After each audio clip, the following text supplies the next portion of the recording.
नमस्कार। अपदीपो भव में आप सबका स्वागत है। सहृदय नमो बुद्धाय। तो आज हम कुछ हल्की फुल्की और बुद्ध से संबंधित जो बातें, बहुत से लोगों के मन में बुद्ध के प्रति बहुत सारी भ्रांतियाँ भरी पड़ी हैं जो कि अच्छी नहीं है। उन विषयों पे मैं थोड़ा सा रोशनी डालने की कोशिश करूँगी। जैसे कि बहुत से लोग बोलते हैं कि बुद्ध भगवान तो कायर थे, वो तो अपनी पत्नी को छोड़ के चले गए रात को, और फिर मतलब वो उनके लिए कुछ भी नहीं सोचा, बूढ़े माँ बाप के लिए नहीं सोचा।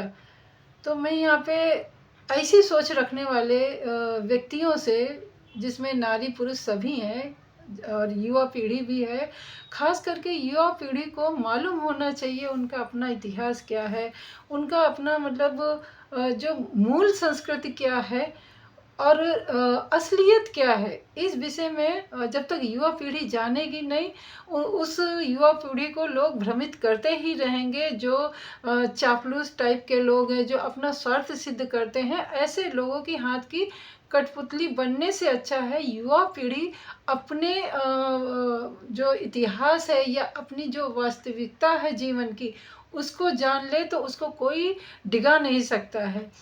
तो मैं वापस उसी सवाल पे आती हूँ, क्योंकि बुद्ध जी को लोग कायर बोलते हैं, ये सब बोलते हैं। तो मैं उनको यही कहना चाहूँगी कि अगर वो रात को घर छोड़ के नहीं जाते, वो अपने माता पिता को छोड़ के नहीं जाते, तो आज इतने वर्षों तक उनका कोई नाम नहीं ले रहा था, ना ही आप उन पर सवाल उठा रहे होते। जब आपको पता ही नहीं होता कि गौतम बुद्ध कौन है, गौतम कौन है, शाक मुनि के शाक राजा कौन थे, किस पे उंगली उठाते। उन्होंने एक दिन का कठोर निर्णय लेके उन्होंने युगों युगों में अपनी छाप छोड़ दी। क्या ये कम नहीं है? क्या आप लोग दूसरों तरीके से नहीं सोच सकते हो? अगर किसी की बुराइयां करना है तो उसका दोनों पहलू सोच के बोलिए ना। गौतम बुद्ध गए छोड़ के, क्या वो वापस नहीं आया? क्या उन्होंने अपने माता पिता के, जो उनका एक कर्तव्य था बेटे होने के नाते, क्या उन्होंने वो निर्वाह नहीं किया? कभी इन सवालों के आपने जवाब नहीं ढूंढे? अगर नहीं ढूंढे हैं तो कृपया करके ढूंढिए। गौतम बुद्ध वापस आए थे, अपनी धर्म पत्नी के सारे जो सवाल थे, जो भी उनके मन में जिज्ञासा थी, सभी को उनको शांत किया।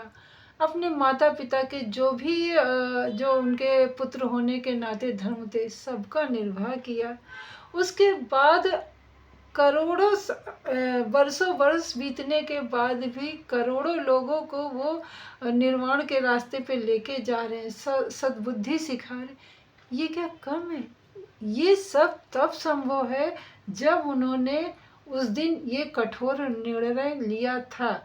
यानी कि अपने, हम उनसे यही सीख सकते हैं ना कि अपनी ज़िंदगी में एक निर्णय जो ऐसा लें जो हमारी पूरे जीवन की रूपरेखा ही बदल दे। हमें किसी के ऊपर आश्रित ही ना रहना पड़े। और उन्होंने अपने ही बल से, अपने ही दृढ़ संकल्प से उन्होंने संबुद्धि प्राप्त की। क्या आप में इतनी हिम्मत है?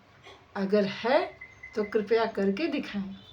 और जो हमारा ये आज होली का त्यौहार है, इसके विषय में पूर्ण और असली जानकारी लेके ही आप होली का त्यौहार मनाइए। मैं यहाँ पे आपको हैप्पी होली नहीं कहूँगी।